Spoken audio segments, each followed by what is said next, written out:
Everyone, Debjani Chowdhury blog channel तुम्हारे सबाइके जानाई heartiest welcome to my channel and welcome to a new blog. तो आज कोनो ब्लॉग नय, তোমরা ওই থাম্বনেল দেখে বুঝতেই পেরে গেছো যে আমি আজকে কি তোমাদের সাথে শেয়ার করব। ইয়েস, আমরা যাচ্ছি হচ্ছে কালকে আগামীকাল দার্জিলিং এর মুক্তান ভিলেজ যাচ্ছি। তো আমাদের টোটাল 5 দিনের এটা ট্রিপ, আর হালুমকে নিয়ে এটা আমার ফার্স্ট ট্রিপ এরকম একটা মানে দার্জিলিং এ যাওয়া ওকে নিয়ে। তো ফুল প্রিকশন নিয়ে আমি একেবারে রেডি যে কি ক্যারি করব কি ক্যারি করব না, কারণ এর আগে আমি হালুমকে নিয়ে গেছিলাম, ওর যখন 15 মান্থ ছিল। অগস্টে আমাদের একটা ট্রিপ ছিল, তাও খুব কাছে ছিল, এমন নয় যে খুব দূরে, ঝাড়গ্রামে ছিল। বাট ওখানে গিয়ে ওর খাওয়ার খুব অসুবিধা হয়েছিল। তো সেই থেকে আমার একটা শিক্ষা হয়ে গেছিল যে এরপরে আমি যে কোনো জায়গায় ট্রিপে যদি যাই তাহলে আমার ফার্স্ট ইয়ে থাকবে হচ্ছে কনসার্ন থাকবে হালুমের খাওয়া দাওয়া, ওর সমস্ত কিছু যা কিছু লাগে সেগুলোকে আমি ঠিকঠাক করে নিয়ে আসবো। তো সেটাই ওই ট্রিপটা থেকে আমার শিক্ষা পাওয়া, আর এই ট্রিপে হচ্ছে সেটার আমি এবার রেজাল্ট মানে সেটা থেকে শিখেছিলাম, এটা এবার এক্সাম দেবো। রেজাল্টটা পরে দেখা যাবে আসলে কিরকম কি থাকে। তো সেটাই তোমাদের সাথে শেয়ার করা। তোমাদের বাড়িতে যাদের টোডলার রয়েছে, যাদের বাড়িতে টোডলার্স রয়েছে, ইনফ্যান্টস রয়েছে, সেক্ষেত্রে এই ব্লগটা কিন্তু ভীষণভাবে হেল্পফুল হবে। কারণ আমরা মায়েরা খুব টেনশনে থাকি যখন আমরা কোথাও ঘুরতে যাই। তো প্রথমে আমি একটা লিস্ট বানিয়ে নিয়েছি, যে লিস্টটাতে আমি লিখে রেখেছি যে আমি কি নেব এই সমস্ত কিছু। তো ফার্স্টে আমি যেটা লিখেছি সেটা হচ্ছে গরম জামা সেট, যেটাতে আমরা যাচ্ছি হচ্ছে দার্জিলিং। তো স্বাভাবিকভাবে ওখানে ঠান্ডা তো থাকবে, খুব ঠান্ডা না থাকলে ঠান্ডা তো থাকবে। এখানকার টেম্পারেচার আর ওখানকার টেম্পারেচারের মধ্যে হেল অ্যান্ড হেভেন ডিফারেন্স। তো সেক্ষেত্রে আমার গরম যাচ্ছে 13-14 মতন রয়েছে। গরম জামার সেট আমি 4-5টা মতো নিয়ে নিয়েছি। এমনি জামার কয়েকটা সেট নিয়েছি, প্যান্টস নিয়েছি, ফুল প্যান্টস অনেকগুলো নিয়েছি। তারপরে হচ্ছে দুটো জুতো নিয়েছি, একটা কিটো নিয়েছি, একটা ওর জন্য নস্টার নিয়েছি। মোজার সেট নিয়ে নিয়েছি 8টা, যেটা ভীষণভাবে লাগে। ছোট মানুষ এদিক ওদিক ধুপধাপ করে দৌড়ায় বা এটা হলো সেটা হলো, সেক্ষেত্রে মোজার সেট আমার অনেকগুলো লাগে। কলকাতাতেই লাগতো শীতকাল যখন ছিল, ওখানে গেলে তো আরোই লাগবে। টি শার্টস এই সমস্ত কিছু। মাঙ্কি ক্যাপ 2টো ক্যারি করেছি। তারপরে হচ্ছে ডাইপার্স, তো ডেফিনেটলি এই যে আমি এরকম 24টা ডাইপার্স নিয়ে নিয়েছি। যদি ডাইপার্সটা লাগে তাহলে ওখানে আমি কিনে নিতে পারবো, অসুবিধা নেই। ওই জন্য বেশি আমি ব্যাগ ভারী করলাম না, 24টা দিয়ে আমার আপাতত কাজ চলে যাবে। আর এমনিও কিছু খুচকাচ রয়েছে, সেগুলো তো এমনি ব্যাগে আমার যাবেই। আর হচ্ছে হোয়াইট টিস্যু, যেটা ইম্পর্টেন্ট, এটা তো লাগবেই। তো এই গেল হচ্ছে এই ব্যাপারের একটা পার্ট, মানে জামা কাপড়, ডাইপার্স এইসব। এবার আসি আর মেডিসিন, এটা কিন্তু খুবই, কোথাও ঘুরতে গেলে বাচ্চাদের জন্য মেডিসিনটা ভীষণভাবে ইম্পর্টেন্ট। আমরা যেরকম বড়রাও নিজেদের ক্ষেত্রে মেডিসিন ক্যারি করি, যে মেডিসিনটা আমরা নিই, রোজের যে মেডিসিন রয়েছে, যেরকম আমাদের নিজেদের জন্য ক্যারি করি, সেক্ষেত্রে বাচ্চাদের জন্য কিন্তু আরো বেশি করে ক্যারি করা উচিত। কিরকম, আমি হালুমের জন্য যেগুলো আমি ক্যারি করেছি সেগুলো এরকম। প্রথমে আমি একটা ব্যাগ নিয়ে নিয়েছি, মানে ব্যাগ বলতে এই প্লাস্টিকসগুলো কিনতেই পাওয়া যায় ওই বিভিন্ন অনলাইন সাইট, বলতে গেলে ওই সেপ্টো, যেগুলো তাড়াতাড়ি খুব ফাস্ট ডেলিভারি করে 15-20 মিনিটসে, সেই অ্যাপ থেকেই নিয়েছি। তো এখানে আমি ফার্স্ট নিয়েছি হচ্ছে নোজ ড্রপ, যেটা খুব ইম্পর্টেন্ট। কারণ ঠান্ডার দেশ, ফাট করে যদি ঠান্ডা লেগে যায়, সেক্ষেত্রে নোজ ড্রপটা ভীষণভাবে কাজে লাগবে। আর আমরা একটু যেহেতু দার্জিলিং থেকে একটু ভেতরে ঢুকছি, স্বাভাবিকভাবে ওখানে যদি আমি দোকান না পাই, সেক্ষেত্রে আমি নিজে থেকে প্রিকশনারি রেডি রাখছি। ড্রটিন ডিএস, যেটা পেট ব্যথার জন্য। হালুম যেহেতু টোডলার, এখন 2 বছর বয়স, সেক্ষেত্রে ওকে আমি ড্রটিন ডিএসটাই দিই। ছোটোবেলা যখন ছিল তখন কলিজা এরকম কিছু একটা ছিল, আমার এক্স্যাক্ট নামটা ঠিক মনে নেই। তারপরে হচ্ছে সিটজিন নিয়ে নিয়েছি যদি ঠান্ডা লাগে। কাশির জন্য নিয়েছি হচ্ছে সোভেন্টাস জুনিয়া, সেটা এখন আমার কাছে নেই, ওটা বিকেলবেলা আনবো। তো আর এটা হচ্ছে ক্যালপল 250, যদি জ্বর ঠর আসে, এগুলো যদি আসে সেই জন্যই আমার নেওয়া। আর হচ্ছে যদি ব্যথা ট্যাথা পায় বা কোনো কিছু লেগে ঠেকে গেল, সেক্ষেত্রে আর্নিকা জেল, আর হচ্ছে টি ব্যাগ কেটে ছড়ে গেলে। আর এইদিকে হচ্ছে last but not the least arnica. আমার ছেলে খুব শান্ত ছেলে, তো সেক্ষেত্রে আর্নিকাটা আমার লাগে, আর্নিকা 30। এই সমস্ত কিছু আমি মেডিসিনের ক্ষেত্রে ওর জন্য ক্যারি করেছি। তো এই ব্যাগগুলো খুব মানে ভালো, আমার জন্য ভীষণ ভালো হয়েছে। এই একটা ব্যাগের মধ্যে আমি রেখে দিলাম, চট করে যা চাইবো যা কিছু আমি পেয়ে যাব হাতের কাছে, মানে আমাকে খুঁজতে হবে না। এরকম যদি আমি ঢুকিয়ে এদিক ওদিক করে রেখে দিই, তাহলে ওখানে গিয়ে আমাকে খুঁজতে হবে কোথায় কোনটা রেখেছে। সেক্ষেত্রে এরকম একটা ব্যাগ করে থাকলে সুবিধা হয়। এটা শুধু আমার মেডিসিনের ব্যাগ, এখানে আমি লিখে রাখবো যেটা মেডিসিনের ব্যাগ। আর এডিশনাল যা সমস্ত কিছু লাগে, যেরকম ডাইপার র্যাশ ক্রিম, এটার জন্য আমি একটা ব্যাগ করেছি। হ্যাঁ, তারপরে একটা ময়শ্চারাইজার ক্রিম নিয়েছি মামাআর্থের, একটা ডাইপার র্যাশ ক্রিম, যেহেতু ডাইপার সারাক্ষণ ওখানে পড়ে থাকবে সেক্ষেত্রে ডাইপার র্যাশ ক্রিমটা নিয়েছি। এটা হচ্ছে ওর পেস্ট মামাআর্থের, এটা হচ্ছে ওর কি বলে এটাকে, ব্রাশ। তো এই ক্ষেত্রে আমি এই ব্যাগটার মধ্যে এটা রেখে দিয়েছি ওর এই এসেনশিয়ালগুলোর জন্য।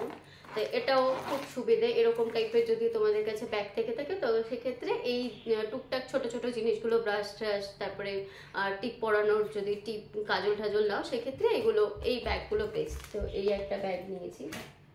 আচ্ছা, আর হচ্ছে এবার খাওয়ার জিনিস কি ক্যারি করছি, যেটা আমাকে লাস্ট টাইম ভুগতে হয়েছিল সেইটা নিয়ে তোমাদেরকে। হ্যাঁ, তার আগে আরেকটা জিনিস, এই জিনিসটা না শেয়ার করলেই নয়, এই জিনিসগুলো সেটা হচ্ছে আমি যেহেতু খাবার এখান থেকে আমার বাড়ি থেকে সব বানিয়ে আমি নিয়ে যাচ্ছি, ড্রাই ফ্রুটস নিয়ে যাচ্ছি, ওখানে গিয়ে আমি করে দেবো।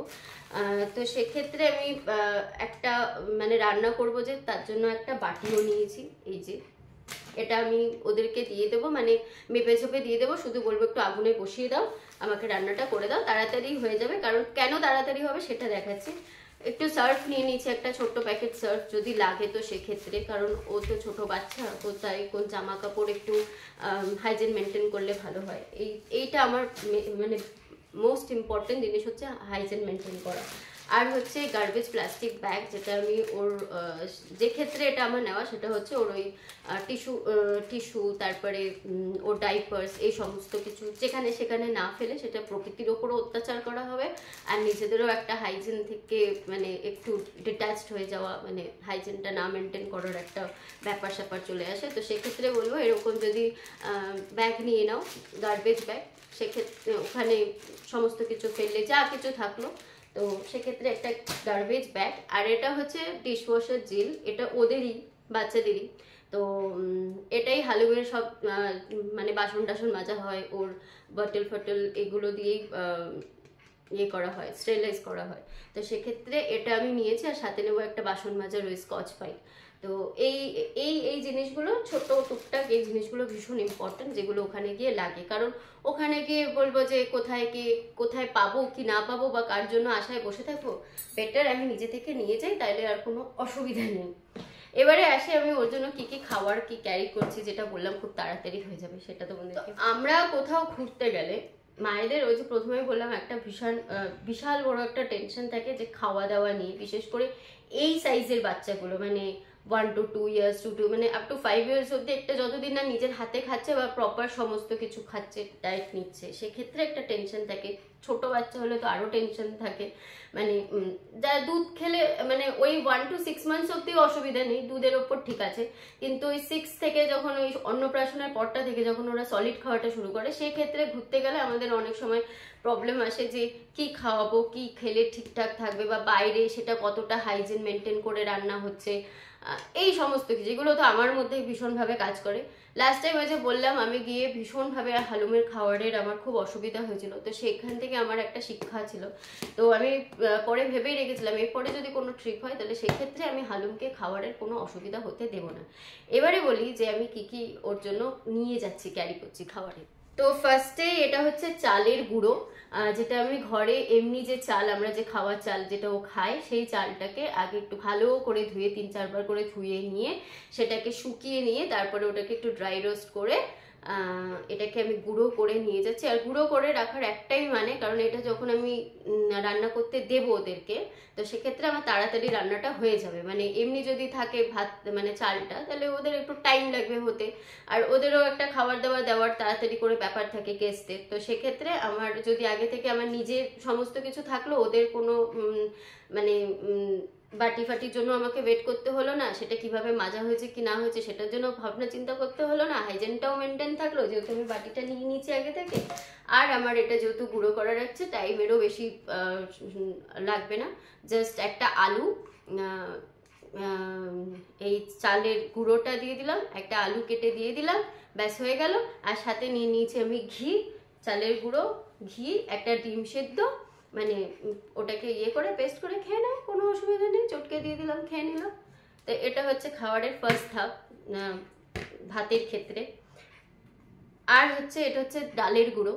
ডালটাকেও সেম ওরকম আগে থেকে আমি ভিজিয়ে মানে 3-4 বার ধুয়ে ঠুয়ে নিয়ে তারপরে শুকিয়ে নিয়ে তারপরে খোলায় ভেজে এই ডালটাকেও আমি গুঁড়ো করে নিয়েছি। ও মাঝে মাঝে ডাল সিদ্ধ আলু সিদ্ধ ওকে দিই, সেক্ষেত্রে ডাল আলু সিদ্ধটাও একটু ঘি দিয়ে এরকম দিই। ডালটাকে ওরকম দিয়ে দেবো যেরকম আগে বললাম, বাটি করে দিয়ে দিলাম, ডাল আর আলু সিদ্ধ হয়ে গেল, আমাকে দিয়ে গেল, আমি ভালো করে ওকে ইয়ে করে একটু ঘি দিয়ে, ঘিটা অতি অবশ্যই আমি ক্যারি করছি, এরকম একটা ছোট্ট ঘি নিয়ে নিয়েছি, ডাল আর চাল হয়ে গেল। এবারে আসি সকালবেলা ব্রেকফাস্ট কি খাওয়াবো বা বিকেলবেলা কি খাওয়াবো। সেক্ষেত্রে বিস্কিট নিয়ে নিয়েছি, থিন অ্যারারুট বিস্কিট। ওটা তো প্যাকেটেই আছে, ওটার আলাদা করে দেখানোর কিছু নেই। তো থিন অ্যারারুট বিস্কিট নিয়ে নিয়েছি, বিস্কিট আর দুধ। দুধের ক্ষেত্রে ফর্মুলা দুধটাই আমি ক্যারি করবো, ল্যাকটোজেনও খায়, ল্যাকটোজেন 4টা। তো ওটা আমি নিয়ে নিয়েছি। ল্যাকটোজেন 4টা এখনো আসেনি, মানে ও সানি অফিস থেকে আসার পথে নিয়ে আসবে। ল্যাকটোজেন 4 থাকছে। এবার দুধের সাথে স্বাভাবিকভাবে এই সুজিটা ওরকম ভাবে সেম আমি ওদেরকে একটু জলের সাথে ইয়ে করতে দেবো। এটাও আমার ড্রাই রোস্ট করা, ঘিয়ের সাথে একটু বেশ ভালো করে মানে নেড়ে চড়ে নিয়েছি, দিয়ে এরকম আমি সব কন্টেনারে নিয়ে নিয়েছি। এবার ওখানে যাব, একটু জলের মধ্যে দিয়ে ওরা আমাকে এটা করে দিল, তারপরে আমি দুধটা এক্সট্রা করে অ্যাড করে দিলাম। এটা হচ্ছে সকালবেলার ব্রেকফাস্ট, যেরকম আমি ওকে ঘরে দিই। কোনোদিন সুজি দিই, কোনোদিন দিয়ে হচ্ছে এই চিড়ে, কোনোদিন দিয়ে হচ্ছে মানে চিড়ে, কলা, তারপরে দই, এই সমস্ত কিছু দিই। আবার কোনোদিন দিয়ে হচ্ছে ছাতু। তো এই ছাতুটাও একটা ইয়েতে নিয়ে নিয়েছি, একটু ছাতু ঘোল করে ওকে দেওয়া যাবে, বা একটু ছাতু দিয়ে চিড়ে দিয়ে একটু মিক্স করে দেওয়া যাবে। তো এই সমস্ত কিছু হচ্ছে ওর খাবারের জিনিস, যেগুলো আমার একদম বাড়ি থেকে রেডি করে নিয়ে যাওয়া। আর সাথে হচ্ছে এই লিড দেওয়া একটা টিফিন বক্স, মানে এরকম লিড দেওয়া থাকলে এটাতেই আমি ওকে ম্যাক্সিমাম টাইমে খাওয়াবো। ধোয়ার জন্য তো আমি দেখেই দিলাম যে কি নিয়েছি কি না, ধুয়ে মেজেও রাখতে আমার কোনো অসুবিধা নেই। তো এরকম লিড দেওয়া থাকলে খুব সুবিধা হয়, কারণ কতটা খেলো কি না খেলো রেখে দিলাম, পরে আবার ঘুরতে ঘুরতে খেলো, তখন আবার একটু ঢাকা দিয়ে রেখে দিলাম। তাই মাস্ট এরকম লিড দেওয়া কন্টেনার ক্যারি করা। আর হচ্ছে চামচ, তো এগুলো আর নতুন করে কিছু বলার নেই, চামচ টামচ এগুলো তো লাগবেই, তাই ওগুলো আর এক্সট্রা অ্যাডিশন করে আর কিছু বললাম না যে চামচ এই সমস্ত কিছু। আর সেরকম হচ্ছে এরকম ছোট ছোট আমি প্যাকেটস নিয়ে নিয়েছি, এরকম এই সাইজের, যেখানে এই জিনিসগুলো মানে এই যে খাবারের কন্টেনারগুলো যেগুলো রয়েছে, এই যে এইগুলো একটা জায়গায় আমি প্যাকেটের মধ্যে করে নিয়ে নিতে পারবো। তাতে আমাকে এরকম ছড়িয়ে ছিটে আমার ব্যাগের মধ্যে রাখলে তো হবে না, মানে সেক্ষেত্রে একটা ইয়ে থাকলো যে চুপ করে আমি পেয়ে যাবো হাতের কাছে। এগুলো সব এয়ারটাইট কন্টেনার, এগুলোকে আমি রাখলাম হাতের কাছে, এখানে ব্যাগের মধ্যে ওপরে রেখে দিলাম। আর এরকম সাইজেরও কিছু রয়েছে, সেখানে ঘিটা, নুনটা, চিনিটা, এই সমস্ত কিছু রেখে দিলাম। তো নুনটা নয় পেয়ে যাব, কিন্তু ঘিটা তো আমাকে কেউ দেবে না, দিলে অল্প দেবে। আর চিনির ক্ষেত্রেও না নেওয়াটাই মানে নিজের ক্যারি করাটাই বেটার, কারণ কতটা চিনি দেবে কি না দেবে, সেক্ষেত্রে আমি চিনিটাও নিজের মতন করে ক্যারি করে নিয়েছি। তো এই ব্যাগগুলোতে আমি এই সমস্ত কিছু জিনিসগুলো নিয়ে নিয়েছি। ছিল আমার ব্লগ, এই ছিল তোমাদের সাথে আমার শেয়ার করা, সমস্ত কিছু দেখিয়ে দিচ্ছি, কি ক্যারি করছি কি না করছি, কি ক্যারি করা উচিত কি নয়। তো যাই হোক, ব্লগটা আমি এখানে শেষ করছি। যদি ভালো লেগে থাকে তাহলে অতি অবশ্যই লাইক করো, কমেন্ট করো, আর চ্যানেলটাকে সাবস্ক্রাইব করে দিও। দেখা হচ্ছে কালকে একটা নতুন ব্লগ নিয়ে, মানে এই ঘোরার ব্লগ নিয়ে, ট্রিপ ব্লগ নিয়ে। ততক্ষণের জন্য তোমরা সবাই ভালো থেকো, সুস্থ থেকো। টিল দেন।